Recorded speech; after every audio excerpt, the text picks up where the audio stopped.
자, 사도행전 오늘 22, 23장, 24장까지 이제 이렇게 할 텐데요. 지난주에 영상을 편집하면서 보니까 여기에서는 글씨가 보였는데 영상으로 보니까 엄청 작게 써가지고 내가 영상으로 보니까 야, 글씨를 너무 좀 작게 썼구나 그런 생각이 들더라고요. 자, 오늘 22장인데 이제 예루살렘에 바울이 지난 시간에 3차 여행을 끝나고 21장에서 들어왔어요.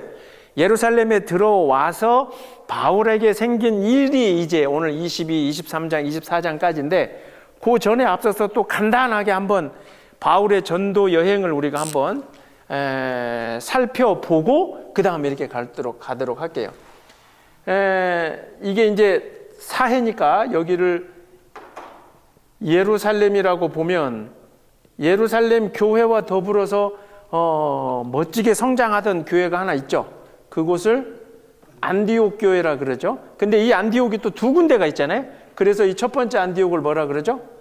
수리아 지역의 안디옥. 그래서 이 안디옥 교회의 사도들이 인물 하나를 보내는데 그게 누구냐면 바나바를 먼저 보내죠. 그러죠? 바나바를 보내서 이 안디옥 교회를 좀 잘해라. 그러니까 바나바가 가서 이 안디옥 교회에 예수 믿기로 작정을 한 사람들하고 아주 잘하고 있는데 바나바가 이쪽에 있는 그 다소라고 하는 고향에 가 있던 누구를? 바울을 데려다가 같이 이 안디옥에서 사역을 하죠. 그러면서 이제 성경에 있는 것처럼 이 안디옥 교회가 그 자칭 타칭, 즉 다른 사람들도 보기에 야, 쟤들은 진짜 예수 믿는 놈들이야. 쟤들이 그리스도인들이야, 크리스찬들이야 라고 불릴 정도로 이 안디옥 교회가 믿음의 중심이 되기도 하고, 또 우리가 이미 말씀에서 살펴봤지만 그래서 이쪽 지역에 기근이 들어서 예루살렘 교회나 이 형제들이 어려워질 때 안디옥 교회에서 사실 헌금을 좀 걷어가지고 재정적으로 이렇게 도와줄 정도로 이 안디옥 교회가 성장을 하죠. 근데 바나바와 바울에게 이제 어느 날 성령이 임하셔서 너희들이 그곳에만 있지 말고 이방으로 좀 돌아다니면서 복음을 전해라 해서 출발하기 시작한 게 1차 전도 여행인데, 1차 전도 여행은 안디옥에서 시작해서 이 섬이 뭐예요? 구브로라고 하는 섬이죠. 이 섬에 갔다가 이쪽으로 올라가서 여기에 또 하나 안디옥이 있죠. 이거는 무슨 안디옥이라 그래? 비시디아. 이제 우리 이거 몇 번 하고 이제 기가 막혀졌다니까. 이제 이 안디옥에 갔다가 이고니아 또는 루스드라, 제가 다 적진 않을게요. 그 다음에 여기 또 뭐 더베 이렇게까지 왔다가, 그러죠? 다시 돌아갈 때도 요 길로 해서 요렇게 해가지고 안디옥으로 돌아가는 요 C자 개념이 1차 전도 여행이다 그랬죠? C자로 기억하는 게. 자, 그러면 이제 2차 전도 여행은 그렇게 갔다 왔는데, 그렇게 갔다 온 다음에 이제 바나바와 바울이 우리가 지난번에 갔던, 주로 이제 이 지역을 얘기한 거예요. 지난번에 갔던 그 지역의 형제들이 어찌 되고 있는지 좀 살펴보러 갑시다. 그런데 이제 사건 하나는 2차 전도 여행 때는 바나바가 바울하고 같이 가요, 못 가요? 못 가요. 왜냐하면 1차 전도 여행 이렇게 갈 때 이 지점에서 바나바 조카 누구였죠? 마가라고 불리는 요한, 즉 아무튼 마가, 이 녀석이 그냥 여기서 집에 가는 바람에 그 바울은 조금 실망했는데 바나바는 2차 때 얘를 좀 데려갑시다. 그러니까 바울은 안 됩니다. 그렇게 불성실한 사람하고는 내가 같이 갈 수가 없습니다 해서 바나바는 바울하고 안 따라다니고 2차 때는 바나바는 그냥 구브로 자기 고향으로 가버리고, 그래서 2차는 안디옥에서부터 바로 이쪽으로 출발을 하죠. 그러죠? 안디옥에서 이 안디옥에서 이제 여기 그 더베, 루스드라, 이고니온 요런 지역을 지으면서 안디옥까지 갔다가 바울의 머릿속에는 요 아래쪽에 있던 대충 요 지역에 뭐가 있죠? 에베소로 처음에 갈라 그랬어요. 그래서 이 지역을 아시아라 부르는데, 그런데 이 2차 때도 성령님이 바울에게 야, 그리 가지 말고 어느 쪽으로? 북쪽으로 올라가라 해서 여기서 북쪽으로 올라가서 여기 건너갔죠. 이게 이제 바다를 건너가서 들어갔던 이 지역을 뭐라 그러냐면 마케도니아, 마게도냐, 우리가 성경에서 이렇게 이 지역을, 그러면서 이제 우리가 여기에서 성경에 많이 나오는 그 이름들이 이제 등장을 하죠. 첫 번째 여기를 뭐라고 해야 될까요? 제일 위쪽에 빌립보. 그 다음에 그 밑에쯤 정도를 데살로니가, 그러죠? 그 다음에 그 아래쪽에 베레아. 그 다음에 뭐 쭉 내려오면 한 요 지역을 뭐라 그러냐면 아덴. 그 다음에 여기 붙어 있는 요거를 고린도. 그러죠? 그래서 바울의 계획은 이 지역만 돌고 올라 그랬는데 성령님이 인도하시면서 여기서 이 안디옥에서 요쪽으로 올라가고 빌립보, 데살로니가, 베레아, 아덴까지 걸쳐서 그 다음에 고린도까지 갑니다. 그죠? 이렇게 고린도까지 갔다가 지금 2차 전도행이에요. 고린도까지 갔다가 여기서 다시 내륙으로 올라오지 않고 이렇게 해가지고 에베소를 2차 때 들립니다. 그죠? 에베소를 들렸다가 여기서 이제 가이사랴, 여기가 이제 가이사랴 오늘 등장하는데 왔다가 예루살렘에 와서 이렇게 안디옥으로 올라가는. 그래서 제가 1차 때는 그냥 그 개념을 이렇게 C자로 기억하고 2차 때는 이렇게 올라갔다가 이렇게, 그래서 좀 원으로 이렇게 기억을 하고, 그 다음에 이제 3차 전도 여행 때는, 3차 때는 어디서 출발해요? 마찬가지로 안디옥에서 출발해서 어디로 가요? 3차. 이제 지난주에 생각이 안 나시면 얼른 자, 3차 어디로 가요? 그냥 안디옥에서 밑으로 내려가요? 안디옥에서 에베소 쪽으로 갔다가, 그러죠? 그리고 어디로 올라가요? 다시 여 끝에서 2차 때하고 똑같이 거의 루트가 같죠? 그랬다가 여기에서 원래는 바로 배 타고 6월절에 맞춰서 올라 그러다가 그 바닷길에서 위험할 수 있으니 바울을 유대인들이 죽일 수 있으니 다시 이렇게 올라가죠. 그러죠? 다시 올라갔다가 여기에서 에베소를 들려요, 못 들려요? 못 들려죠. 그래서 여기 어디 밀레도 기억나시죠? 거기에서 한번 들렸어야 되는데 못 들려서 이 밀레도에서 뭘 하죠? 에베소 장로들을 좀 불러서 거기에서 바울이 연설을 하고, 그 다음에 여기서 이제 이렇게 드로에 들어왔다가 가이사랴에 와서 누구네 집에 들려요? 빌립의 집에 들리죠. 그 집에 들렸는데 그 집에 딸 몇 명? 딸 4명, 그 다음에 아가보라고 하는 선지자, 이 사람들이 다 뭐 하지 말라 그래요? 바울 보고. 어디를 가지 말라고? 예루살렘에 가지 말아라. 그냥 여기서 빨리 다시 그냥 안디옥으로 얼른 가라. 왜? 예루살렘에 가면 그때가 그 6월절 절기이기도 하니까 전 곳에 흩어져 있던 유대인들이 그때 몰려오니, 그때 바울이 당신이 돌아다니면서 이 복음 전한다는 얘기를 듣고 죽일 수 있으니 올라가라. 그러나 바울은 뭐 하지 않고 거기에 알겠습니다. 그러면 내 살 길을 찾아서 안디옥으로 가지요가 아니라 끝내 어디로 들어왔어요? 예루살렘으로 들어왔다, 이 말이에요. 그래서 지난주에 이제 21장에서 예루살렘에 들어와서 예루살렘 교회에, 이제 요거 맥락이 있으니까, 예루살렘 교회에 가장 영향력이 있었던 지도자 누구죠? 야고보를 만나요. 근데 이 야고보가 누구의 형제예요?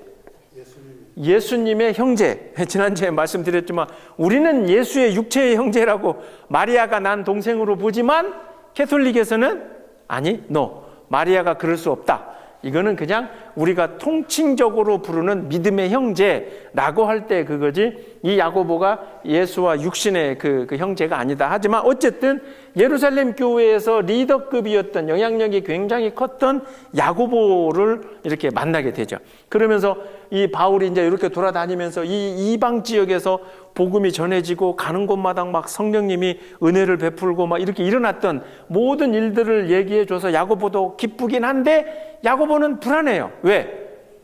이 예루살렘에 모여드는 유대인들이 뭐 하려고 하니까? 바울을 죽이려고 하니까. 그리고 바울을 어쨌든 그러려고 하니까. 그러니까 야고보가 이제 거기서 제안을 하나 하죠. 그게 지난번 21장에 17절부터 26절까지 바울이 잡히기 전에 그게 이제 제가 왜 이야기하냐면 오늘 얘기와 또 연결이 돼서 이때 바울에게 야고보가 뭘 하라 그러냐면 결례, 이 결례가 실례가 아니에요. 예식을 행하다 이런 건데 요 절기에 유대인 가운데 이제 나실인 삼손의 후예가 되는 요 사람들이 머리를 깎는 이게 어떤 의미냐면 서약을 할 때 그러거든요. 예? 하나님 앞에 서원, 서약할 때. 그래서 아무튼 요런 이제 뭐 그 행사가 있어요. 근데 이게 이제 아마 비용이 드나 봐. 그러죠? 그래서 이 비용을 야고보가 바울아, 네가 이 비용을 좀 내라. 그러면 너를 공격하려고 하는 유대인들이 네가 유대인의 어떤 이 율법도 안 지키고 막 그런다고 비판하려고 하는 사람들에게 이 얘기를 우리가 하면 되지 않냐. 무슨 소리냐. 원래 율법대로 해야 되는 유대인들의 그 예식을 위해서 바울이 그 비용도 내고 이러지 않냐. 그러니까 이걸 좀 하는 게 어떠냐라고 이제 하는 얘기가 21장에 나와요. 요 이야기를 좀 기억하셔야 돼. 오늘 저 뒤에 가서 요 이야기를 한번 또 리마인드가 되니까. 근데 그럼에도 불구하고 바울이 결국 어떻게 돼요? 붙잡혀요. 유대인들이 이 바울을 그래서 이제 지난주 21장 27절부터 바울을 이렇게 붙잡고 이 녀석이 돌아다니면서 유대 사회, 유대인들 간에 혼란을 일으키고 이게 뭘 전하니까 유대인들은 아직 메시아가 오지 않은 하나님의 율법대로 살아야 되는데 바울이 돌아다니면서 메시아가 왔다. 근데 니네가 죽였다. 근데 그가 죽지 않고 부활하셨다.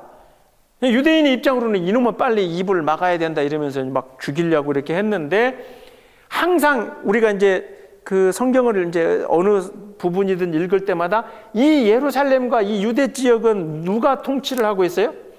요 옆에 있는 이탈리아에 있는 누가? 로마가 뭐 이 지역뿐 아니라 하여튼 전체를 이 통하던 때니까 로마의 입장으로서는 이 안에서 시끄러운 일이 일어나면 돼야 안 돼요. 통치하고 있는데 막 유대인들을 잘 이렇게 통치를 해야 되는데 막 지네끼리 막 파가 갈라져 갖고 싸우고 이러면 그 싸움이 혹시 그 로마에게로 반감으로 향할까 해서 이제 유대인들이 바울을 잡아서 죽이려고 하는 막 이 소동이 일어나니까 로마의 군인이 개입을 하죠. 거기서 이제 백부장은 우리 뭐 성경을 이제 읽으실 때 한 부하가 몇 명? 100명 정도. 근데 그 뒤에 천부장. 이제 뭐 상관이죠. 요 사람의 상관. 한 600에서 1000명이라고 하는데 어쨌든 이 천부장의 손에 의해서 야야야 쟤네들 시끄럽게 하지 말고 요 좀 데려와봐.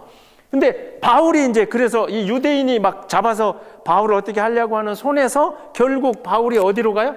천부장의 손에 이제 바울이 넘어가는데 21장의 그 마지막 절에 37절에 보면 바울이 천부장한테 와가지고 천부장이 물어보죠. 넌 도대체 누구길래 이래? 그런데 바울과 천부장이 오고 가는 대화가 뭐였냐면 어느 언어였냐면 헬라어를 써요.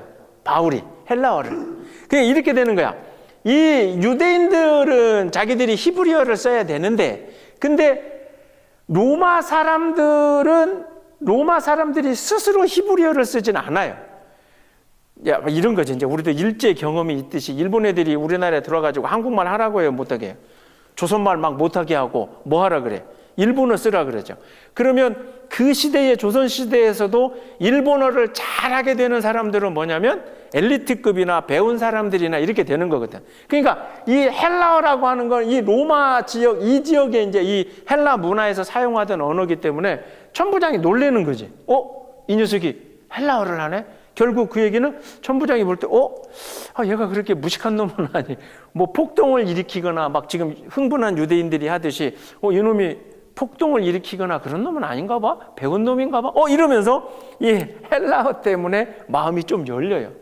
그러면서 천부장이 사실, 네가 혹시 지난번에 저쪽 애굽 출신이면서 막 소동을 일으켰던 그놈 아니야? 그랬더니, 나는 그런 사람 아니다. 이제 헬라어를 하면서 이렇게 되니까 천부장이 그러면 유대인들이 너를 죽이려고 하는데 이 유대인들을 다시 한번 모아놓고 그러면 이게 어떻게 돼가는지 내가 좀 판단을 해보자 라고 해서 사람들을 불러놓고 이제 바울이 유대인들 앞에서 말하기 시작하는 게 오늘 22장이에요. 자, 이해되셨죠? 이제 22장의 출발이. 그래서 1차, 2차, 3차 전도 여행까지 마치고 예루살렘에 들어와 있던 바울, 유대인에게 붙잡혀서 죽을 뻔한 걸 로마 군인이 살려내고 그 로마 군인하고 대화하면서 내가 좀 유대인들하고 이렇게 해야 될 얘기, 그 이야기를 하기 시작하는 게 22장인데 이제 읽어오셨죠? 22장을 막 시작하면서 2절을 보세요.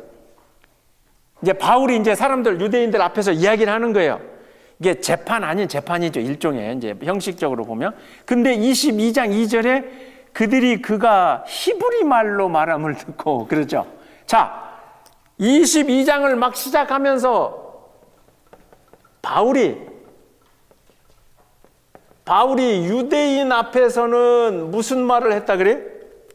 유대인 앞에서는 히브리 말로 시작하면서 1절에 22장 1절에 뭐라 그러냐면 부형들아, 이게 이제 아버지 또는 형제들 이게 부형이라는 단어도 우리 한글 잘 안 씀에도 불구하고 이게 brother and father and brothers 이런 하여튼 굉장히 이게 여기 우리 미국에서는 흑인 그러고 있죠. Hey brother 이런 거 있죠.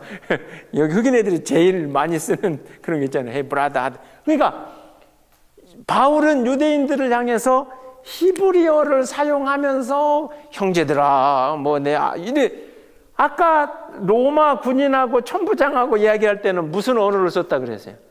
헬라어를 썼다 그랬어요. 지금 유대인 앞에서는 바울이 뭘 써요? 히브리어를 쓰는 거죠.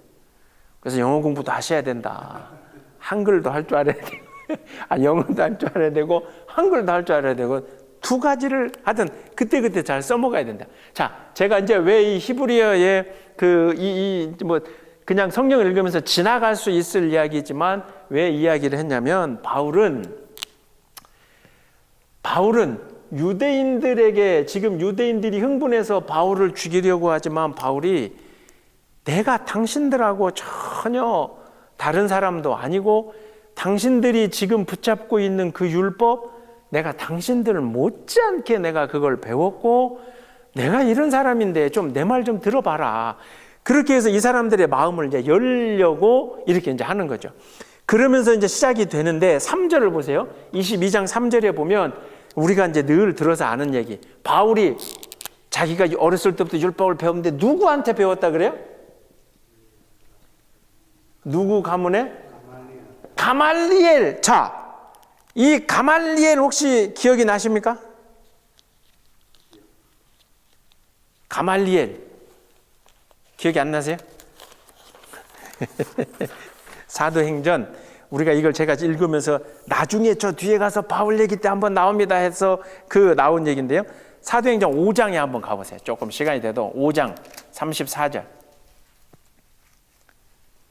사도행전 5장에 흥분한 유대인들이 예수의 복음을 예루살렘에서 전하는 사도들을 붙잡고 갖고 이놈들을 어떻게 좀 합시다 막 흥분하고 있을 때 사도행전 5장 33절 보세요. 그들이 듣고 크게 노하여 사도들을 없애려고 할 때 그때 누가 등장해요? 34절에 바리새인 가말리엘은 율법 교사로 이 두 단어. 그러니까 이 가말리엘이 누구냐면 바리새인이고 동시에 뭐라고요? 율법 교사다. 그 다음에 하나 더 있어요. 그 사람이 어떻게 됐다? 모든 백성에게 뭘 받아요? 존경을 받는. 자, 그러면서 이때 이 가말리엘이 뭐라고 이제 그 사도행전 5장에서는 흥분한 사도들을 막 죽이려고 하는 흥분한 유대인들을 보면서 조금 뒤로 물러서요. 그 이야기가 이제 5장 38, 39절 나중에 보시면 아니 이 사람들 말이 틀리다고 하면 문제지만 만약에 맞다면 부활한 예수가 맞고 그가 메시아가 맞다면 우리가 하나님 앞에 혼날 수도 있지 않겠냐. 그러면서 약간 중도적인 정치에서 좌파나 우파가 아니라 약간 중도적이면서 이게 다른 한편으로 좀 기회적이죠. 살짝 이렇게 발도는 어쨌든 그 가말리엘이 그때 사도행전 5장에서 말려서 유대인들이 살아요. 그 이야기가 사도행전 5장인데 바울이 지금 22장에서 내가 누구한테 배웠냐면 당신들이 존경하는, 그리고 잘 알고 있는, 그리고 지금 유대인들의 많은 수를 차지하는 바리새인들, 당신들 정통에 있는 가말리엘 가문에서, 가말리엘 그에서 내가 배웠다. 나의 그렇게 그 희한한 놈이거나 이방인이거나 나 그런 놈 아니다, 이러면서 그 이야기를 이제 시작하는 거죠. 자, 그러면서 이제 뒤에 나오는 그 5절부터 6절 이렇게 쭉 이야기는 바울이 무슨 얘기를 하냐면 다메섹으로 예수 믿는 사람을 잡으러 갔다가 길에서 예수님을 만나는 이야기를 쭉 합니다. 그래서 22장 7절에 보면 사울아 사울아, 빨간색으로 네가 나를 이제 이렇게, 그건 좀 넘어가시고 그런 이야기를 쭉 합니다. 그러면서 11절부터는 그 예수를 만나서 내가 앞을 볼 수 없었는데 예수님이 누구를 써서 아나니아라고 하는 사람을 미리 준비하셔가지고 이 아나니아로 하여금 내가 눈을 뜨게 하고, 그러면서 그 바울이 다메섹에 가다가 예수를 만나고 예루살렘에 돌아왔는데 그 예루살렘에 왔을 때 예수님이 나에게 이런 말씀을 하셨다 하면서 18절에 속히 예루살렘에서 나가라. 그들은 네가 내게 대하여 증언하는 말을 듣지 아니하리라. 나가라. 그러면서 21절 보세요. 또 떠나가라. 내가 너를 멀리 이방인에게로 보내리라. 그러니까 그렇게 예수 메시아로 오신 예수를 만나고 눈이 어두워졌다가 아나니아가 눈뜨게 해서 내가 예루살렘으로 왔는데, 예수님이 예루살렘에는 주로 누가 있어요? 유대인들이 많이 있잖아요. 근데 예수님이 말씀이 야, 이 예루살렘을 떠나라. 유대인들은 네 이야기를 안 들을 거다. 그러면서 어디로 가라? 이방인에게로 가라. 내가 너를 이방인에게로 보내리라. 이 이야기까지를 하니까 22절을 보세요. 이 말하는 것까지 그들이 듣다가 소리질러 이런 놈은 어떻게 해야 된대? 세상에서 없애버려야 된다고, 바울을 이제 죽여야 된다고 더 흥분하게 되는 거죠. 자, 그러면 여러분들 이제 한번 잠깐 성경 저를 보면 생각해 보세요. 바울이 밝혔어요. 자신의 정체성을. 나는 유대인이고 나는 율법을 배웠고 특히 당신들이 좋아하는 가말리엘이라고 하는 율법 교사 밑에서 내가, 우리 스승이 이분이다. 그리고 다메섹에 가던 이유 자체도 그곳에 있는 예수 믿는 놈들을 내가 잡으러 가던 길이었는데 그곳에서 예수를 만나고, 그리고 그 예수가 메시아로 오신 예수가 나에게 당부했던 이야기들이 예루살렘을 떠나서 이방인에게로 가라라고 하는 이야기까지 들으면서 이 유대인들이 흥분했는데, 이 유대인들이 예수 그리스도가 예루살렘을 떠나서 이방으로 가라라고 하는 그 말에 흥분했다기보다는 지금 이 정통 유대인들, 예루살렘의 절기를 지키러 온 유대인들의 입장으로 보면, 만약 지난번에 5장에서 가말리엘이 그랬듯이 이 사람들의 이야기가 만약 사실이면 하나님한테 우리가 혼날 수 있는데, 어떤 이런 생각과 연결해서 생각을 해보면 지금 유대인들은 가만히 있어봐.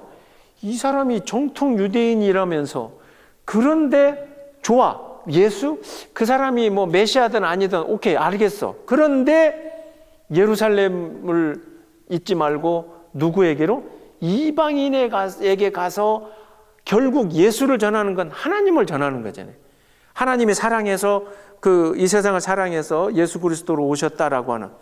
그러면 유대인들 입장으로는 지금까지 이 예루살렘에 모여서 그들이 우월감으로 우리는 하나님의 선택된 백성이고 저 이방인들은 로마 신이나 섬기고 저 짐승 같은 이놈들 이랬는데, 바울의 이야기를 듣고 보니까 그러면 하나님이 너를 통해서 어디로? 이방인들에게? 아이고, 얘는 예수가 메시아라고 믿는 것 자체도 이놈이 문제인데 또 소문을 들어보니까 몇 군데를 돌아다니면서 막 이 짓을 했다고 하니, 아이고, 야, 더 들을 거 없이 어떻게 해야 되겠다? 이제 아예 죽여버려야 되겠다. 끝판왕이 된 거지, 끝판왕이. 그러니까 바울이 예루살렘에 들어와서 이제 한 번 백부장 손에 넘어가기 전에 한 번 죽을 뻔했는데, 그러면 그냥 좀 입을 좀 다물고 있든지. 그런데 이 천부장에게 도움을 얻어서 내가 유대인들하고 또 한번 얘기해 봅시다 이러면서 그때는 진짜 이놈들이 알아들을 히브리 말로 그것도 먼 얘기를 그 유대인들이 가슴 찔릴 얘기를 아예 대놓고 이제 해버리는 거죠. 그러니까 흥분한 유대인들이 이제 아이고 저 녀석 이야기 더 들을 것도 없이 이제 아예 죽여버리자라고 했을 때 이 천부장이 더 소동이 일어나면 안 되니까 일단 바울을 피신시키는데 이 천부장이 이 이야기를 끝난 다음에 바울을 피신시키고 난 다음에 자 유대인들 앞에서 바울이 히브리어로 했죠.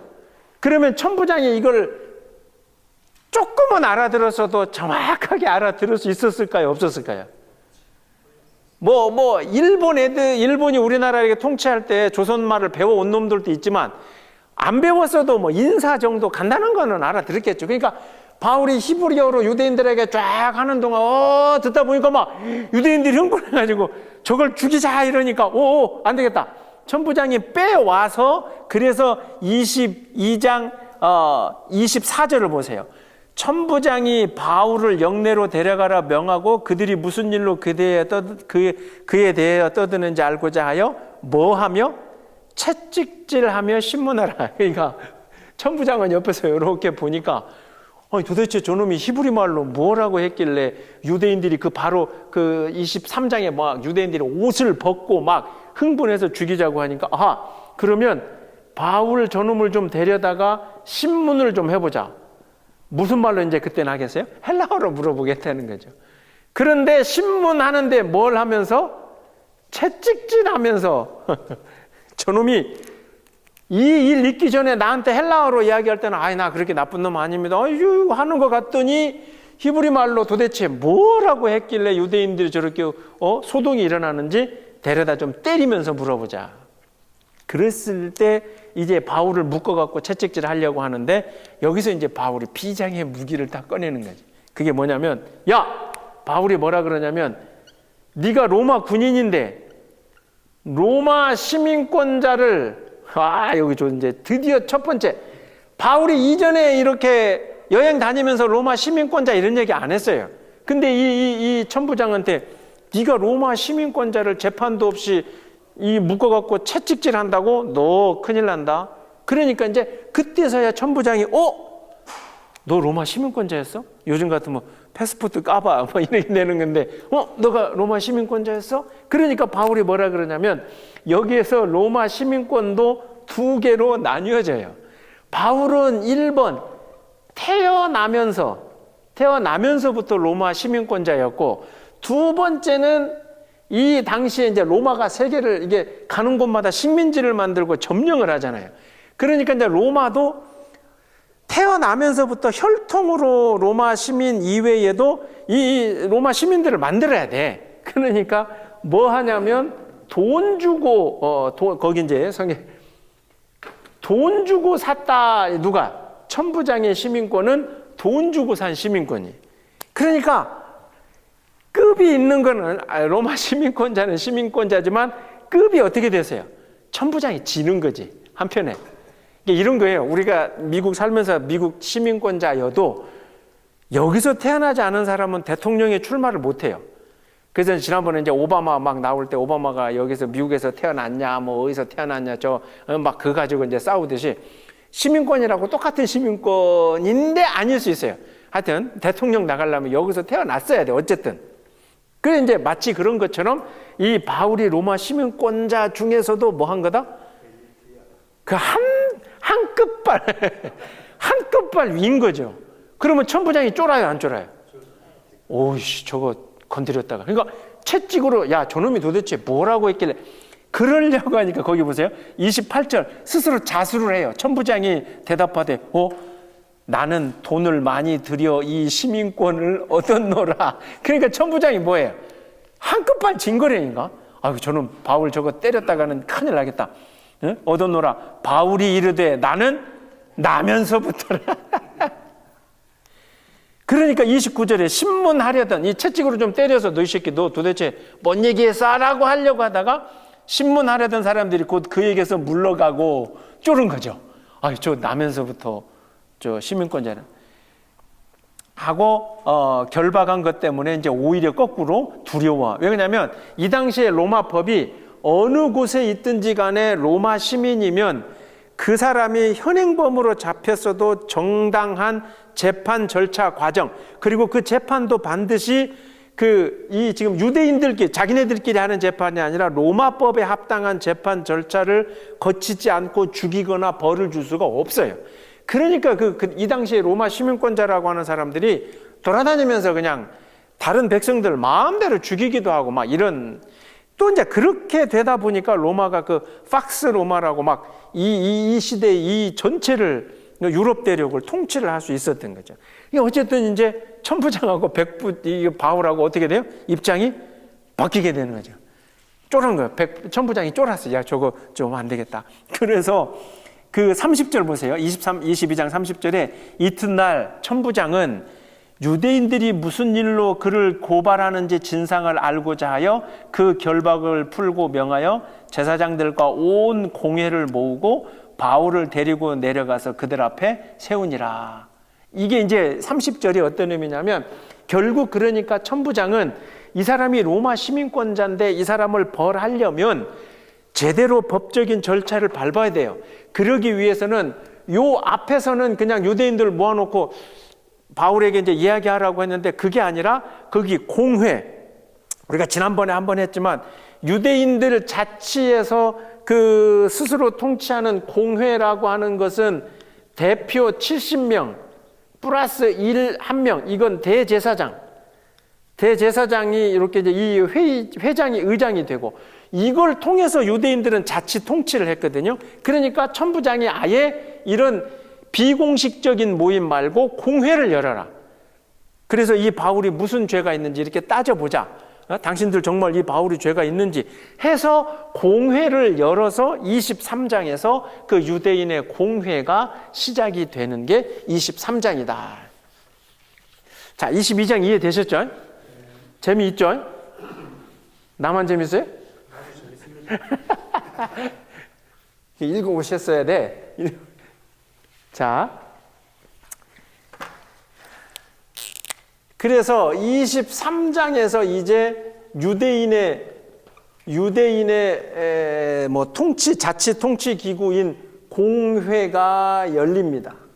자, 그 공회가 열렸는데 23절 이제 1절을 보세요. 바울이 공회를 주목하여 이르되, 여러분 형제들아, 오늘까지 나는 범사의 양심을 따라 하나님을 섬겼노라. 나는, 즉 바울은 그거죠. 또 한 번 유대인들 앞에 섰는데, 아니 지금 참 용감한 건지 무식한 건지 바울이 몇 번 죽을 뻔했잖아요. 근데 로마 군인이 막아줬고, 지난번 떠들었는데 또 막 옷을 벗고 흥분해. 그래서 공회 앞에 왔으면 우리 같으면 좀 타협을 하든지 할 텐데, 바울이 한 번 등에, 나는 내 신앙 양심으로 나는 하나님을 떠나본 적도 없고 내 신앙 양심에 따라 하나님을 섬겼다.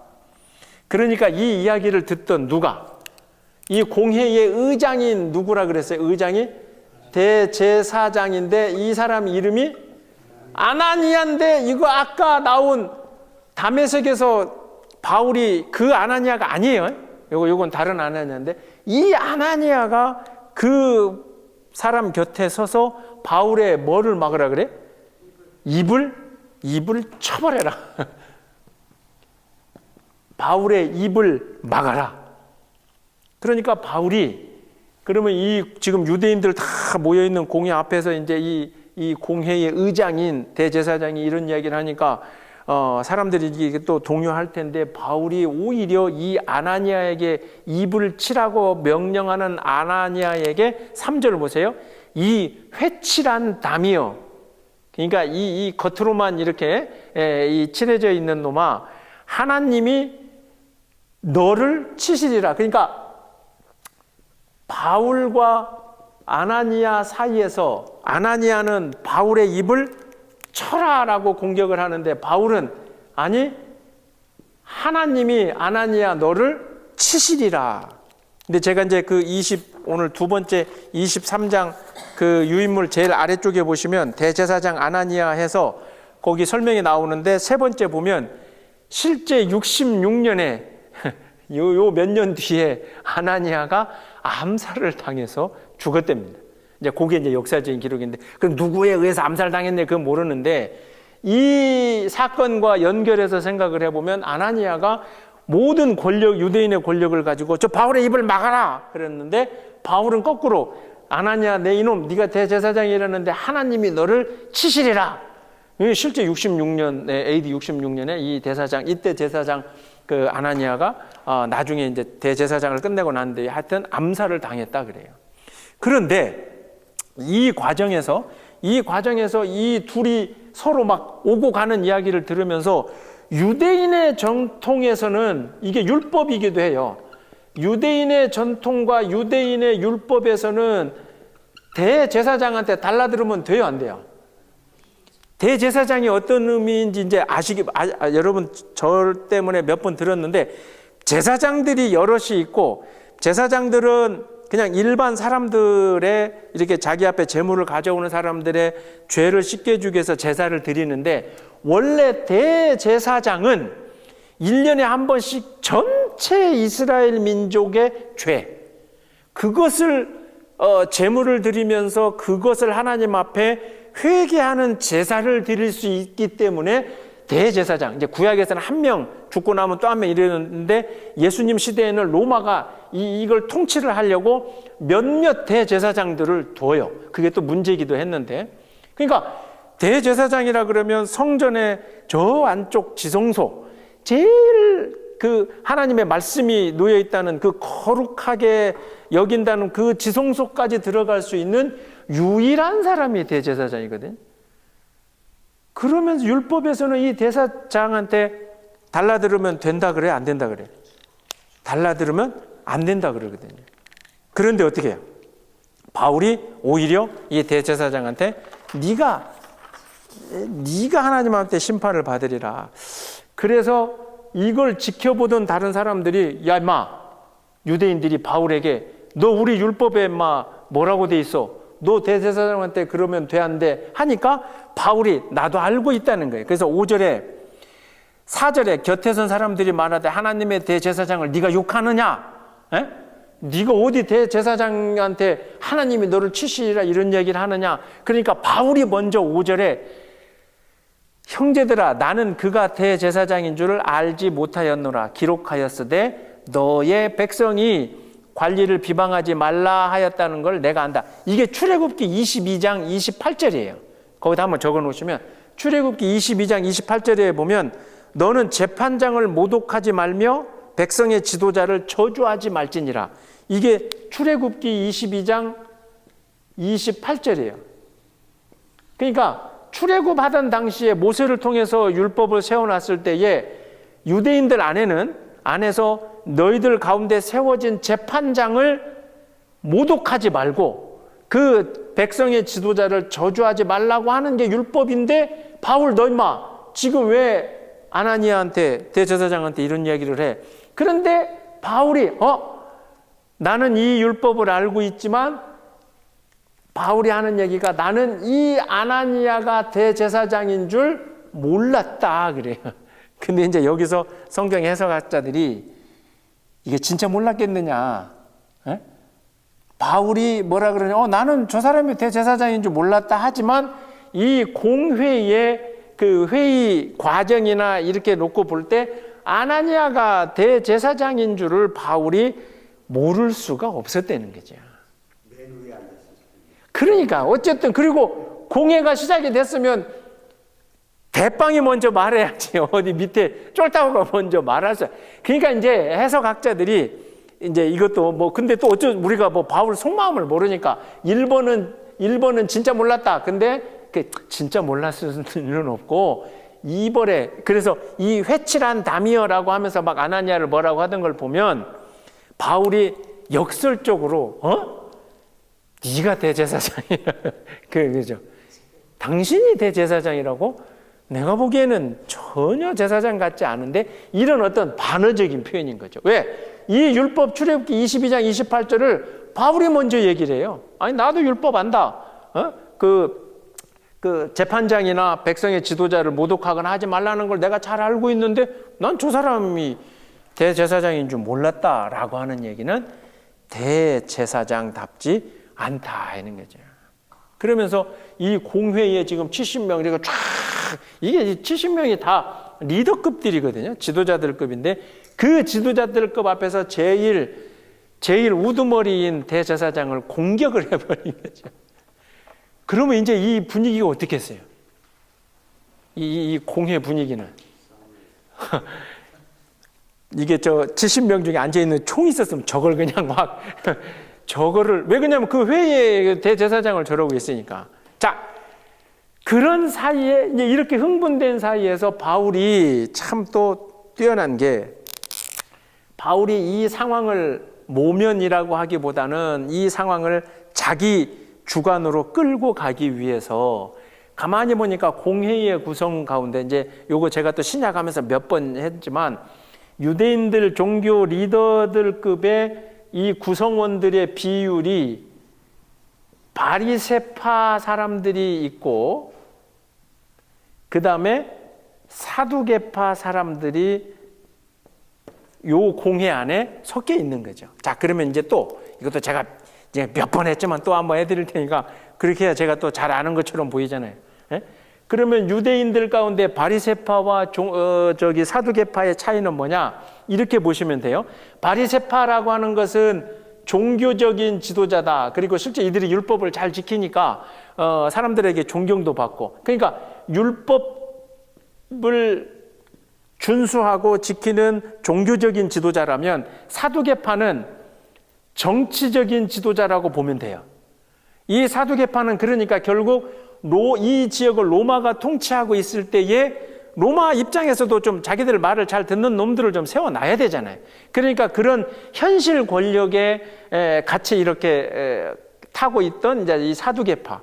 근데 어쨌든 이 사람들이 이렇게 같이 있는데 이 두 파가 합쳐질 수 없는 게 하나 있어요. 그게 뭐냐면 이 바리새파는 하나님의 말씀의 율법을 지키면서 이 바리새파는 부활과 우리 육체가 아니라 육체가 넘어서는 영의 존재 이런 거를 믿어요.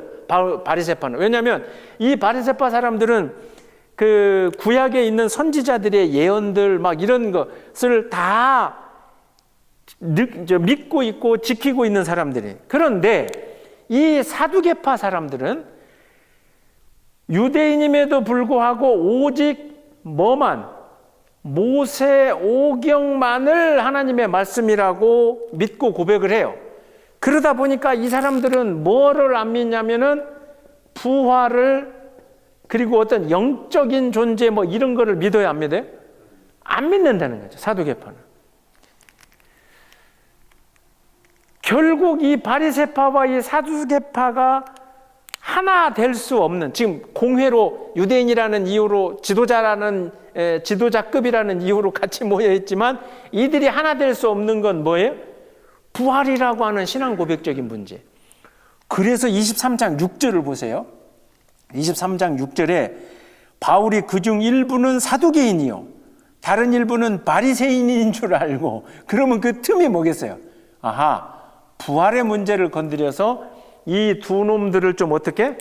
요걸 갈라놓으면 화살이 바울로 향하다가 서로 이제 이길 수 있지 않느냐. 그래서 6절에 공회에서 외쳐 이르되 여러분 형제들아 나는 바리새인이요. 아까 뭐 이 앞에서도 얘기했지만 율법 그 가말리엘 나는 바리새인이요 바리새인의 아들이라 죽은 자의 소망 곧 부활로 말미암아 내가 신문을 받노라.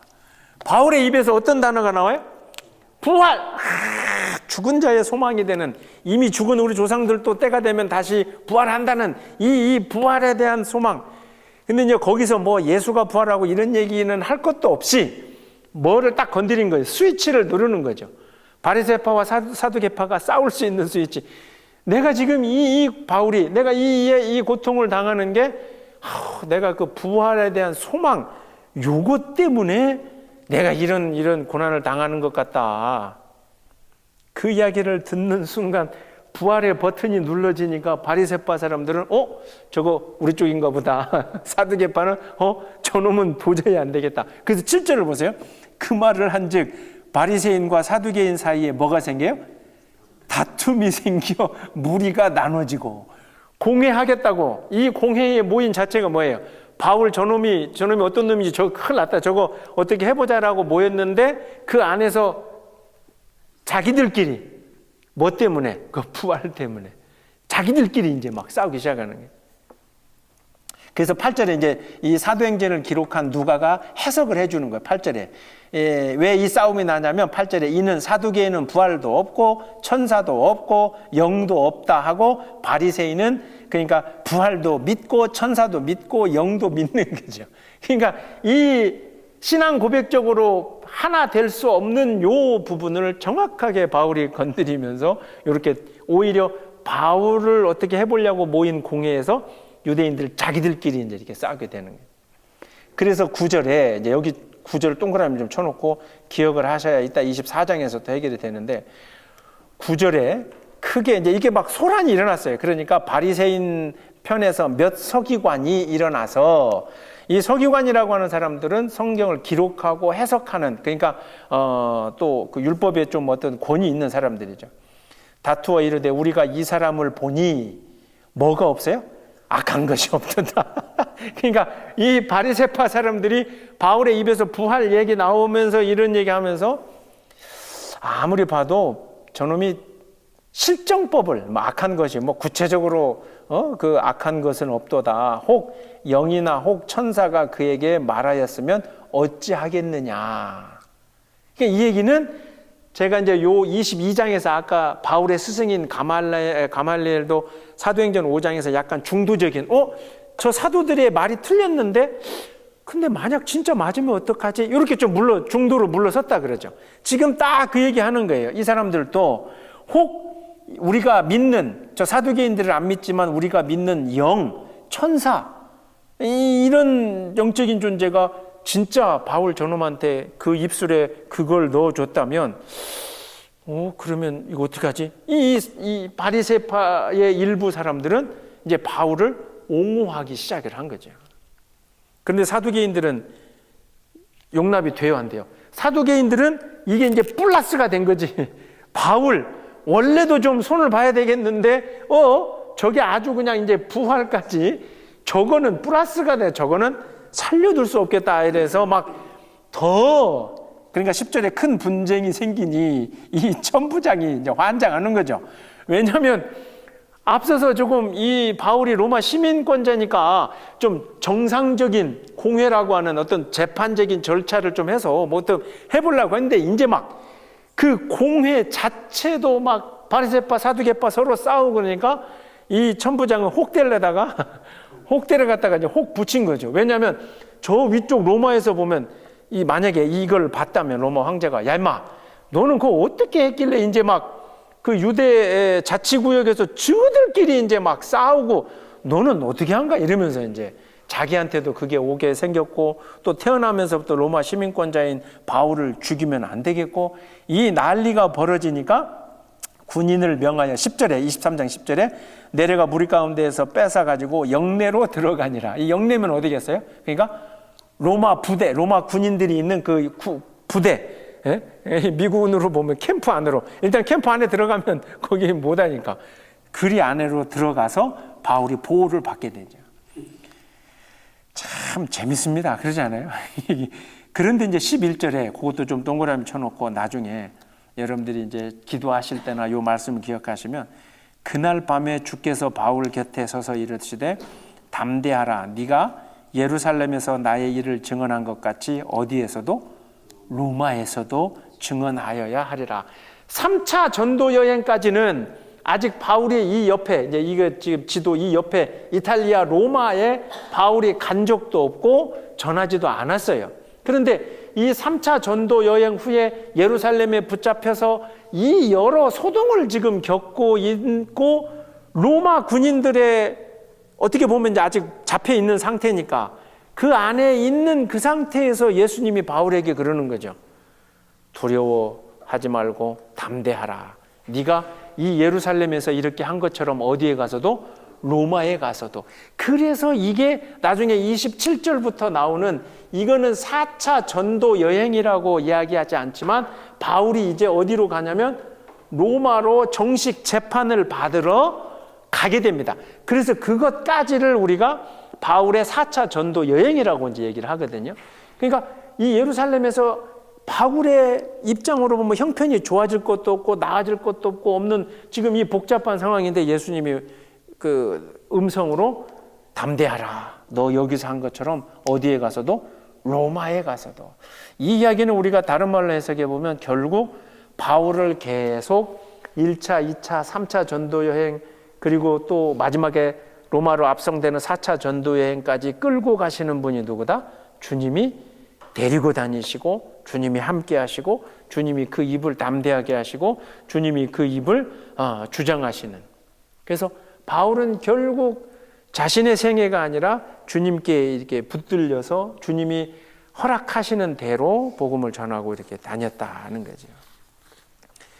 자, 그런데 이 공회가 이렇게 있고 난 다음에 이 흥분한 사두개인들 가운데 아마 일부라고 좀 판단이 되는데 아무래도 바리새파는 살짝 중도로 이렇게 물러섰으니까 어떤 사람들이 생겼냐면 이제 바울이 부대로 로마 군인들의 부대로 들어가고 나니까 유대인들 가운데 결사대가 특공대 결사대 특공대가 생겼어요. 이 결사대라고 할 때는 이게 뭐 죽음을 각오한 걸 우리가 왜 결사대라 그러잖아요. 한국 전쟁에서도 제가 이제 군대 있다 보니까 그 전사 읽어보면 기가 막혀요. 이 우리나라는 탱크가 몇 대 없었는데 막 이 소련제 탱크가 들어오니까 탱크를 부술 방법이 없어요. 그러니까 어떻게 하냐면 그 당시 이제 몇몇 전투에서 그랬는데 군인들이 육탄전으로 그 실제 이 수류탄이나 이걸 들고 맨몸으로 탱크에 달라들어 가지고 막 이게 많이 죽고 그래서 탱크 왜 아마 그 우리 남자분들은 그 군대 가면 많이 들어요.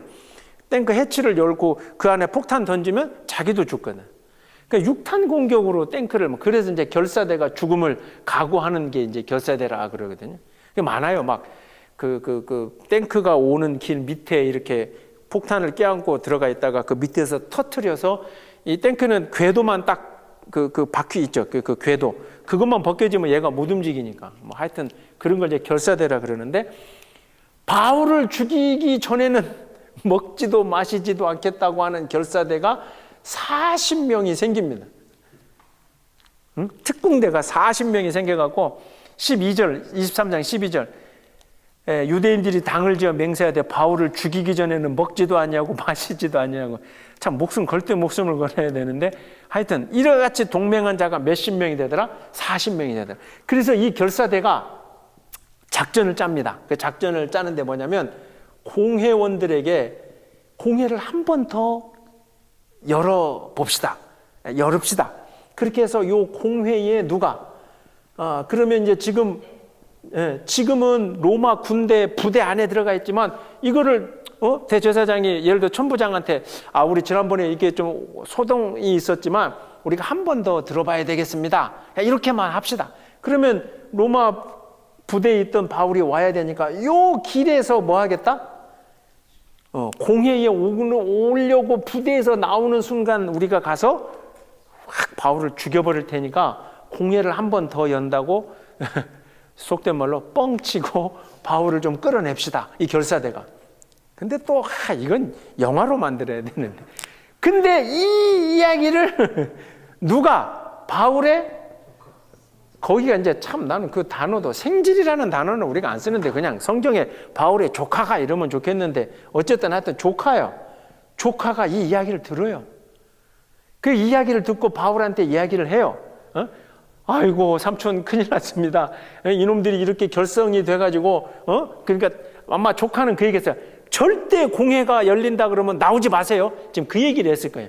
그러니까 이제 바울은 자기를 붙잡고 있는 백부장에게 이야기를 하고 이 백부장은 천부장한테 상관이니까 천부장한테 보고를 했겠죠. 그러니까 이 천부장이 지금 생각에 이거 더 이상 이러고 있으면 안 되겠다. 지금 어디에 있냐면 바울이 이 잡혀있는 데가 예루살렘이잖아요. 그리고 지금 이 일이 벌어지는 게 예루살렘이에요. 그러니까 이 천부장은 안 되겠다. 이 바울을 흥분한 유대인들이 있는 예루살렘에서 어디로 보내려면 가이사랴로 보내려고 그래요. 근데 왜 가이사랴가 중요하냐면 이게 이제 항구 도시인데 이 예루살렘에서 북서쪽으로 약 105km라 그래요. 약간 북서쪽으로. 여기는 의미가 뭐냐면 이쪽 저 로마에서 고급 관리들이 이렇게 오거나 로마에서 오는 그 사람들이 이 해변가 요 지역에서 이 가이사랴에서 머물러 있고, 즉 이곳에 누가 있었냐면 총독이 있어요. 총독. 이제 그 성경에 이제 우리 저 23장에서 벨릭스라고 하는 총독. 그러니까 주로 이 지역에 총독이 이제 머물러 있으니, 그러니 예루살렘보다는 치안도 더 로마 더 이게 안전할 거 아니에요. 그러니까 바울을 여기다 놔두지 말고 저 가이사랴로 차라리 빨리 보내야 되겠다. 그런데 이 천부장이 이 이야기를 다 듣고 나서 보니 이놈들이 지금 길에 숨어 있을 거 아니에요. 그러니까 그냥 보내면 이 매복해서 죽일 거 아니에요. 그러니까 이제 거기 보세요. 그러니까 이 천부장이 23절에 보세요. 23장 23절에 천부장이 군대를 준비하는데 백부장한테 명령을 해요. 뭐라고 하냐면, 자, 보병. 보병이 뭐예요? 우리 여기 권사님 집사님은 잘 모르지만 보병은 그냥 일반 군대 아미 육군이에요. 육군. 몇 명? 보병 200명. 그다음에 기병 70명. 그다음에 창병. 이 창병이 뭐냐면 옛날에는 왜 이렇게 근접 전투를 못하게 이게 창도 엄청 긴 창병 몇 명? 창병 200명. 그 다음에 이제 거기 짐승, 타고 갈 짐승을 준비하라 그러는데 이 짐승이 뭐냐면 말이에요, 말. 예? 그러니까 그 옛날 영화들 보면 이제 이렇게 군인들 싸울 때도 이 말 타고 있는 애들이 더 이렇게 그러잖아요. 그러니까 바울을 태우고 갈 짐승까지, 이 짐승이 막 무슨 뭐 희한한 짐승이 아니라 이게 짐승이 말까지를 이렇게 이제 준비하라. 그게 23절과 24절. 바울을 태워 총독 벨리스 여기에 있는 가이사랴까지 데려가요. 자, 여기 보세요. 결사대가 아까 몇 명이었어요? 결사대가 40명이었어요. 아무리 이 결사대가 40명이 바울을 죽이기 전에는 먹지도 마시지도 않겠다라고 했지만 로마 군인 보병 몇 명? 200명. 기병, 요 말탄 기병들 70명. 창병, 예장. 이 숫자만 봐도 이게 40명하고 게임이 돼야 안 돼요. 네, 그러니까 천부장은 결국 여기에서 이제 우리가 알 수 있는 건 쫄은 거예요. 천부장이 완전히. 왜냐하면 이런 이놈들 때문에 태어나면서 로마 시민권자였던 바울이 내가 관리를 잘 못해서, 근데 이 천부장 시민권은 돈 주고 샀다 그랬잖아요. 그러니까 내가 이거 잘못해가지고 저 40명이 이거 바울을 죽여버리면, 그리고 정식 재판도 아직 못했고, 안 되겠다. 야, 총 동원해가지고 지 손에서 어디로 넘기는 거예요? 사실은 자기보다 위에인 누구한테? 이로 이거 보내자 해서 바울을 이 예루살렘에서 어디로? 여기 이 가이사랴라고 하는 항구 도시이면서 그 로마 고급 관리들이 오는 이제 그곳으로 쫙 보냅니다. 그런데 그냥 보내는 거, 이 군인들만 해서 보내는 게 아니라 이 군인들 플러스 천부장이 뭘 쓰냐면은 편지를 씁니다. 편지를. 왜냐하면 이 벨릭스한테 보고를 해야 될 거 아니에요. 이 사람이 누군지. 도대체 이놈이 뭐길래 막 200명, 70명 뭐 이렇게 해가지고 가느냐. 그래서 그 편지가 26절부터 보세요. 글라디오 루시아. 이 루시아가 천부장 이름이에요. 자기가 총독 벨리스 각하께 문안합니다. 각하님 잘 계시죠? 이러면서 이 사람이 유대인들에게 잡혀 죽게 된 것을 내가 로마 사람인 줄 들어 알고, 유대인들이 이 사람을 죽이려고 하는데 이 바울이 로마 사람인 걸 알고 군대를 거느리고 가서 내가 구원하여다가 유대인들이 무슨 일로 그를 고발하는지 알고자 하여 그들의 공회로 데리고 내려갔더니 고발하는 것이 로마법에는 해당되지 않고 그들의 율법 문제에 관한 것뿐이요. 그냥 총독님, 이게 자기들끼리 종교 문제 같아요. 그러면서 29절을 보세요. 이 바울이 한 가지도 죽이거나 결박할 사유가 없음을 내가 발견했습니다. 천부장이 보기에 바울은 뭐라는 거예요? 무죄입니다. 이 사람은 무죄인데 저 유대인들이 지그들 종교 때문에 막 이렇게 해서 30절에 그러나 이 사람을 해하려고 하는 이 간약한 계획이죠. 간계 이런 말도 안 쓰는데, 예? 이게 결사대 40명이 생겼다고 하니까 또 누가 내게 알려주기로 곧 당신께로 보내며 고발하는 사람들을 당신 앞에서 그에 대하여 말하라 하였나이다. 그러니까 이렇게 해서 내가 편지까지 있어서 요 보내니 총독님 이 바울을 좀 받아 안으시고 로마법에 맞게. 왜 그러냐면 이 바울이 로마 태어나면서부터 시민권자라고 하니까요. 잘 좀 보호해 주시기를 바랍니다. 해서 이제 예루살렘으로 왔던 바울이 어디로 가요? 가이사랴로 가게 됩니다. 가이사랴 지명뿐만 아니라 그곳에 있는 누구에게? 총독에게. 근데 그곳에 가니까 이제 이 바울이 가이사랴 도착했는데 그 총독이 35절에 요렇게 해가지고 35절에 헤롯 궁의 글을 지키라 명하니라. 보호를 받고 가이사랴에 갔는데 그 가이사랴에 있는 헤롯 궁이라고 하는 거는 여 가이사랴에서 로마의 고위 관리들이 오면 딱 편안하게 쉴 수 있게끔 해놓은 멋진 성이에요. 그 궁에 바울을 이렇게 데려다 놓고 이제 그 유대인들의 공회 회원들을 오히려 거꾸로 이제 예루살렘에서 이리 불러다가 재판을 한번 해보자. 이제 벨릭스가 그렇게 된 거죠. 그래서 24장에서는 이제 여기까지가 23장이고 예루살렘에서 가이사랴로 갔고 그 벨릭스 총독 아래에서 오히려 이제 유대 공회원들을 불러들여서 그럼 한번 물어보자. 그러면 분위기는 달라요. 이게 어떤 거냐면 똑같은 공회여도 이 예루살렘에서 진행되던 이 공회는 이 지역 자체가 유대인들이 막 이러고 있으니까 약간 유대인들 분위기죠. 근데 일단 가이사랴에 특히 헤롯 궁, 이 지역을 통치하는 왕 이름의 궁궐까지 있는 이곳에서는 아무리 유대 공회원들이라고 해도 일단 주눅이 들어서 갈 수밖에 없는 거죠. 그리고 총독이 불렀다라고 하는 건 유대인들끼리 하는 공회 자체에서 해결될 문제가 아니라는 거죠. 그건 로마법에도 이제 맞아야 되는 거예요. 그 분위기가 이쪽보다는 훨씬 바울의 입장으로는 안전해진 거고 유대인의 입장으로는 이때 죽였어야 되는데 이렇게 여기서 불러서 여기서 죽였어야 되는데 이 저손에 갔으니 이제 이거 어떻게 하냐 라고 된 상황이 이제 23장까지의 내용입니다. 24장 짧게 하고 서집사님이 싸운 김밥 먹으면서 교제를 자, 그렇게 해서 이제 24장이에요. 또 재밌죠? 자, 24장에 이제 그래서 총독 누가? 벨릭스가 공회원들을 소집하죠. 유대 공회원들을 소집했는데 1절 보세요. 24장 1절에 닷새 후에 아까 그 대제사장 바울하고 말싸움하고 참 쪽팔렸던 야, 네가 대제사장인 줄 내가 몰랐다 했던 그 아나니아가 이제 저쪽에서 총독이 부르니까 가야죠. 유대인 대표로 가는데 어떤 장로들과 한 변호사 더둘로라고 하는 이름이 뭐예요? 더둘로스 또는 뭐 더둘로라고 그냥 하는데 이 사람이 이제 뭐 하는 사람이라고 번역해 놨어요?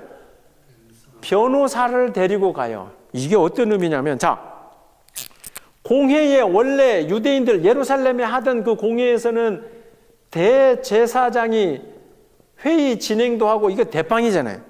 그리고 결국 그 공회 유대인들 공회에서는 율법에 맞는지 유대인 전통 율법에 자기들 그거에 맞는지 종교적인 거 맞는 사실은 그 정도만 따지면 돼요. 근데 이 가이사랴에 있는 총독 로마에서 파견된 총독 벨리스 밑에 가서 뭔가 이야기하려면 로마 법을 좀 아는 그래야 되지 않겠어요? 이 자기들 유대 공회에서는 자기들끼리 하면 되는데 총독 앞에 가니까 그러면은 로마 법을 좀 아는 놈이 필요하다. 그래서 이제 그 여기서 한글 번역으로 변호사라고 이렇게 했는데 결국 로마 법에 법적으로도 이 문제 제기를 할 수 있을 만한 똘똘한 더둘로라고 하는 사람을 데려다가 대제사장이 이 더둘로를 데리고 이제 갑니다. 그래서 2절에 바울을 부르매 이제 그래서 총독이 바울도 부르고 이 대제사장 그리고 그 사람이 데리고 온 이 더둘로라고 하는 사람까지 다 이렇게 데려다 놓으니 이 변호사가 이제 신나게 얘기하는 거죠.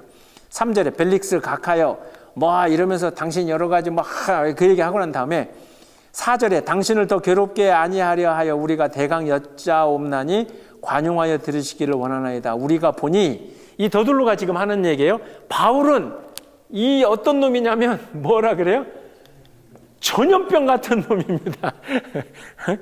바울이 어떤 놈이냐면 이놈은 전염병 같은 놈이라 이 바울 이놈이 막 돌아다니면서 막 지금 이 안디옥 여기 또 지 고향 다소에만 있는 게 아니라 그리고 벨릭스 각하 원래 유대인들은 사실 여기만 중심이잖아요. 근데 이 전염병 같은 놈이 이 전염병 같은 놈이 막 돌아다니면서 막 유대인들을 뭐 이렇게 호소하고 이렇게 합니다.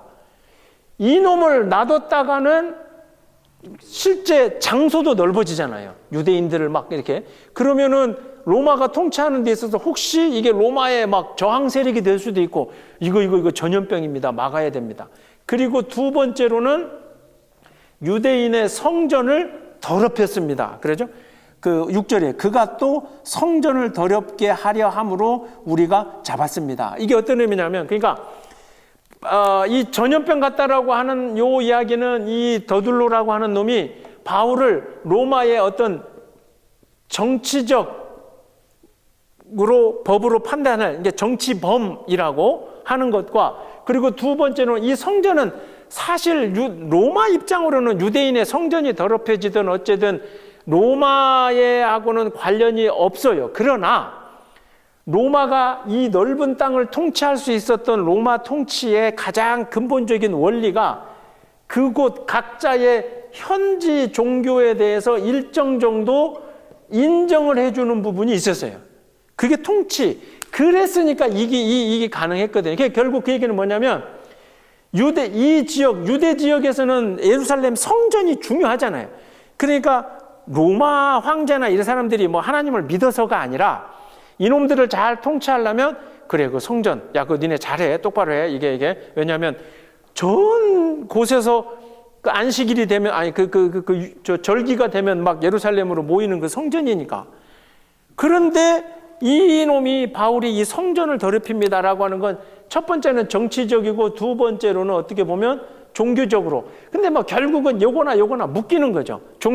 유대인 종교가 흔들리면 이게 소요 사태가 일어나고 정치적으로 문제가 되니까 결론적으로 바울은 죽일 수밖에 없는 놈입니다. 라고 더둘로가 이제 총독 앞에서 쫙 이야기를 하죠. 그러면 이제 총독이 딱 듣기에 진짜야?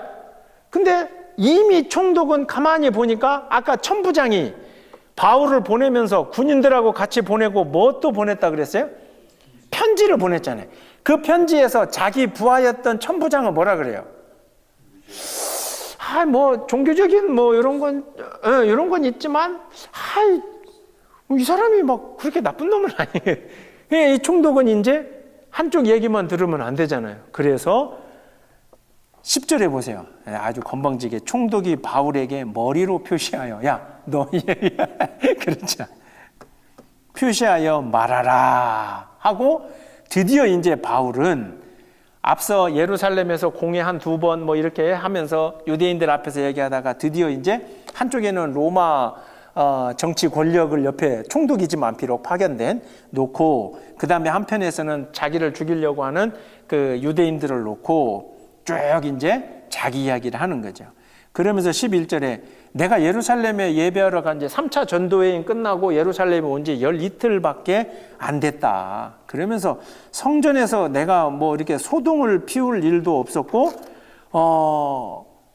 그 더둘로가 얘기하는 것처럼 내가 이제 그런 사람이 아니다. 그리고 나는 우리 조상에 맞게 성전을 회독한다 그러는데 나는 유대인들이 믿고 있는 하나님에 맞게 14절에 나는 그들이 이단이라 하는 도를 따라 조상의 하나님을 섬기고 율법과 선지자의 글에 기록된 것을 믿으며 그러니까 이단이라고 이야기하는 건 예수 얘기예요.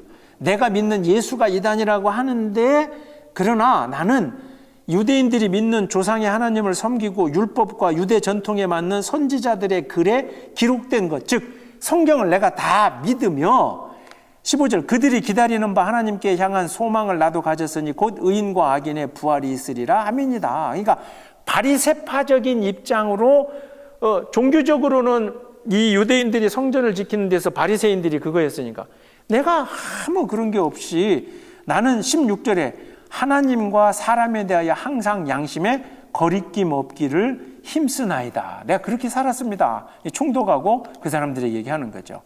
다만 17절에 보세요. 이것도 중요해요. 17절에 여러 해 만에 내가 내 민족을 구제할 것과 재물을 가지고, 자 17절은 결국 바울이 그게 이제 헌금인데 그 지역 교회에서 이렇게 또 이제 예루살렘이 어렵다고 하니까 이게 결국 헌금, 다른 말로 하면 돈이죠. 헌금을 가지고 와서 18절에 드리는 중에 내가 결례를 행하였고, 이게 뭐냐면 아까 제가 막 서머리 할 때 예루살렘에 들어왔을 때 예수님의 형제 야고보가 바울을 지키기 위해서 뭘 하라 그래요? 이 나실인 4명이 머리를 깎아야 되는데, 요 4명이 머리를 깎아야 되는데 그 비용이 드니까 바울 네가 그 비용을 좀 내라. 지금 이 이야기를 바울이 하는 거예요. 그래서 이 돈을 가지고 나는 율법, 유대인들의 율법 전통에 맞게 하는 일에도 내가 그 예식이 되도록 내가 그 헌금을 가지고 결례도 행하였고, 그런 얘기예요. 지금 18절에 모임도 없고 소동도 없이 성전에 있는 것을 그들이 보았나이다. 이 얘기, 그죠? 그런데 19절 그들이 만일 나를 반대할 사건이 있으면 마땅히 당신 앞에 와서 고발하였을 것이요, 그렇지 않으면 이 사람들이 내가 공회 앞에 섰을 때 무슨 옳지 않은 것을 보았는가 말하라 하소서. 이 20절 얘기가 뭐냐면, 제가 아까 23장에서 바울이 공회 앞에 서서 바리새파 사람들과 사두개파 사람들을 갈라놓았다 그랬죠. 부활의 문제로. 그러니까 이 예루살렘에서 열린 그 공회에서 바울이 지혜를 발휘해서 이쪽 바리새파 사두개파 니들끼리 싸워봐 이러면서 부활 문제로 하고 나니까 아까 23장에서 뭐라 그랬어요? 23장 9절에서 바리새파 사람들이 아니 우리가 보니까 바울이 별로 문제가 없는 것 같았어 라고 한 얘기를 지금 바울이 기억해서 다시 얘기하는 거예요. 20절, 24장 20절에 이 사람들이 내가 공회 앞에 섰을 때 무슨 옳지 않은 것을 보았는가 말하라 하소서. 그러면 이건 어떤 얘기냐면, 지난번 공회 때 바리새파 일부 사람들이 바울은 문제가 없는 것 같다 이미 이야기하지 않았냐. 그런데 이거 와서 지금 다른 얘기하면 자기들 스스로 앞뒤가 안 맞는 얘기니까. 그러니까 성경을 앞뒤 따져서 이렇게 읽어보면 참 꼼꼼하게 누가 잘 기록을 했다. 그 공회 사건 이 얘기까지. 그래서 21절에 오직 내가 그들 가운데 서서 외치기를 내가 죽은 자의 부활에 대하여 오늘 너희 앞에 신문을 받는다고 한 이 소리만 있을 따름이니이다. 이게 아까 23장에서 그 공회 열려서 부활 얘기로 끝나버린 거 아니에요. 그 자리에서는 뭐 내가 전염병처럼 돌아다니면서 뭘 했다, 그 자리 성전을 더럽혔다 이 얘기는 없고, 오히려 부활 이야기를 나는 했고, 그 이야기들 때문에 자기들끼리 그랬고, 그 이야기의 결론은 야 바울은 죄가 없어 보인다 해서 그냥 끝난 겁니다. 그래서 22절에 총독 벨리스가 이 도에 관한 것을 더 자세히 아는 고로, 이거는 22절은 24절과 연결해서 봐야 돼요. 아니 로마 총독인데 지금 바울이 이야기하는 이 도에 대해서 그 유대인들의 믿음에 대해서 어떻게 알아요? 근데 24절에 보면 이 총독 벨리스의 아내가 누구예요? 유대 여자였다는 거죠. 이게 자기 와이프가 유대 여자였기 때문에 유대 여자였던 자기 와이프가 때로는 하나님에 대해서 얘기했을 거고, 때로는 그가 하나님이 보내주실 메시아에 대해서도 이야기를 했을 거고, 근데 남편이었던 벨릭스는 그거를 믿는 사람은 아니었고, 내 마누라가 옆에서 그래, 왜 그러냐면 또 그 로마에서 통치하는 지역의 여인이니 그래 알았어 뭐 저기 부인이 이쁘면 처갓집 뭐 또 다 좋다 그러잖아요. 그래 알았어. 그래서 대충 들어본 게 있거든 이 벨릭스도요. 그래서 이 도에 관한 것을 더 자세히 아는 고로 연기하여 이르되 천부장 루시아가 내려오거든 너희 일을 처리하리라. 벨릭스 총독도 이 회의를 열어갖고 결정을 못하고 누구를 다시 부른다 그래요? 천부장. 이 천부장이 이제 아까 누군지 아시잖아요? 예? 시민권으로 한끗발 밀렸던 그 천부장, 바울을 이리 보냈던 그 천부장. 그러니까 천부장은 벨릭스한테 요거 좀 해결해 주세요 보냈더니 벨릭스는 또 뭐라 그래? 총독. 벨릭스는 야 알았어 알았는데 그러면 천부장을 좀 불러다가 유대에서 있었던 이야기를 내가 좀 다시 들어보자. 전문 용어로 이게 뭐라 그러냐면 핑퐁이라는 좀 복잡한 거야. 자기도 이거를 어떻게 책임지기가. 그래서 이제 우리가 예수 그리스도가 죽은 것도 빌라도 총독에게 고난을 받으사 이러잖아요. 사실 성경에 보면 빌라도도 몇 번 어떻게 해요? 몇 번 어떻게 좀 풀어줘 볼까 하고 유대인들한테 몇 번 물어봐요. 야 진짜 이놈을 죽일까? 야 이놈을 죽일까 어떻게 할까? 그런데 그러니까 그 빌라도도 결정을 보다. 근데 물론 이제 그 사람의 명령에 의해서 그렇게 되지만. 그러니까 이 벨릭스도 천부장이 내려오면 이 천부장이 내려온다는 건 여기 예루살렘에 천부장이 있으니까 여기에서 있었던 아까 그 공회에서 지금 바울이 얘기하는 것처럼 공회 자체에서도 바울 보고 죄가 없다고 얘기했는지 내가 그걸 좀 듣고 해봐야 되겠다. 이러면서 천부장이 올 때까지 23절 보세요. 천부장이 올 때까지 백부장에게 명하여 바울을 지키되 보세요. 자유를 주고 오히려 이 헤롯 궁에서 가이사랴에 있는 멋진 헤롯 궁에서 자유를 주고 그의 친구들이 그를 돌보아 주는 것을 금하지 말라. 이게 뭐냐면 옥바라지라 그러죠. 우리가 누가 감옥에 갇히면 옥바라지 한다고 하듯이 어쨌든 바울이 예루살렘에서 계속 로마 군인에게 갇혀 있었고 묶여 있었고 뭐 옮겨 갔긴 했지만 그러니까 이 가이사랴에 있는 헤롯궁에서 바울 주변 사람들이 와서 옥바라지 하는 것을 말리지 말라는 거죠. 참 역전입니다. 역전. 그러니까 왜냐하면 예수님은 분명히 아까 말씀하셨잖아요. 로마까지 바울을 데려가야 되거든. 예? 로마까지 가야 되는데 이 가이사랴에서 바울이 죽게 놔둘 수는 없는 거죠. 자, 그래서 이제 근데 마지막 24절부터 27절까지는 이 벨릭스가 자기 유대인 아내인 드루실라라고 하는 드루실라. 근데 제가 드린 유인물에 보면 이 벨릭스가 좀 애매한 놈이에요. 왜냐하면 놈이라 그래. 이 드루실라는 원래 다른 이 조그마한 그 지역의 왕의 부인이었어요. 근데 유부녀를 이혼하라고 종용을 해가지고 벨릭스의 세 번째 아내로 이게 데려온 거예요. 그래서 24절에 그 아내 유대 여자 드루실라와 함께해서 바울을 불러 그리스도 예수의 믿는 도를 듣고 한번 들어보는 거야. 그런데 우리가 여기까지만 보면 벨릭스도 예수를 믿기로 했나 보구나 하는데 사실은 그게 아니라 25절에 바울이 의와 절제와 장차 오는 심판을 강론하니 벨릭스가 두려워했더라 하는 거예요. 이게 뭐냐면 벨릭스가 유명했어요. 이 총독 벨릭스가 이 유대의 지역을 통관하면서 유대인들을 괴롭히기로 유명했고 또 도덕적으로는 자기 지금 세 번째 아내인 이 여자를 뺏어오다시피 해온. 그런데 바울이 가만히 보니까 의와 절제와 그 다음에 뭐 심판 반드시 모든 일 막 이런 얘기들을 바울은 쫙 할 거 아니에요. 그러니까 벨릭스가 자기의 그걸 보고 좀 찔리기도 했어요. 근데 찔리면서 아직 벨릭스가 예수를 받아들이지 못하는 건 뭐냐면 이 사람이 가지고 있는 욕심과 욕망은 다른 곳으로 향하고 있다는 거죠. 그게 바로 뭐냐면 29절에 동시에 이게 찔리면서도 바울에게서 돈을 받을까 바라는 고로 더 자주 불러 같이 이야기하더라. 이게 뭐냐면 아까 지금 바울이 한 얘기가 내가 유대로 올 때 돈을 좀 가지고 와서 유대인들 이거 예식할 때 제가 비용도 내고 그 벨릭스가 들어본 거죠. 돌아다니면서 막 헌금도 걷어가고 돌아다니고 가만히 보니까 저놈이 지금 잡혀 있는데 그리고 그 앞에 친구들을 이렇게 옥바라지 하라고 허용해 줬잖아요. 가만히 보니까 이제 막 그 사람들이 먹을 것도 가져오고 그러니까 벨릭스는